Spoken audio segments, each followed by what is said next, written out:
आणि आपल्या हरिपाठातून दरवेळेला सांगितलेलं आहे।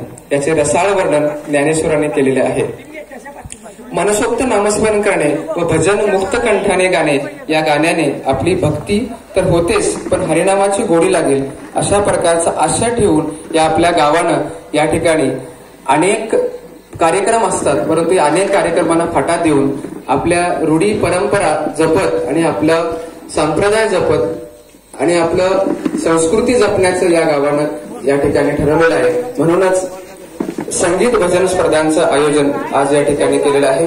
या मंडळींना विनंती करतो की विश्वेश्वरा हे जगन्नायका, अनादी आणि आज अनंत तुही सर्व तिमिर दाटुनी, असी तेही संपदाया विश्वाची तू।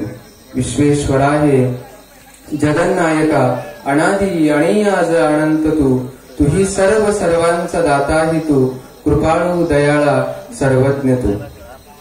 या ठिकाणी सर्व उपस्थित पाहुणे मंडळी तसेच शुभहस्ते तसेच आपल्या खानापूर तालुक्याचे लाडके आमदार श्री विठ्ठलराव सोमन हलगेकर यांच्या हस्ते या ठिकाणी दीपप्रज्वलन होत आहे। तसेच गावातील अनेक मंडळी व्यासपीठावरती उपस्थित आहेत, प्रतिष्ठित नागरिक उपस्थित आहेत। यांच्या शुभ हस्ते हा कार्यक्रम या ठिकाणी दीपप्रज्वलनाचा संपन्न होत आहे।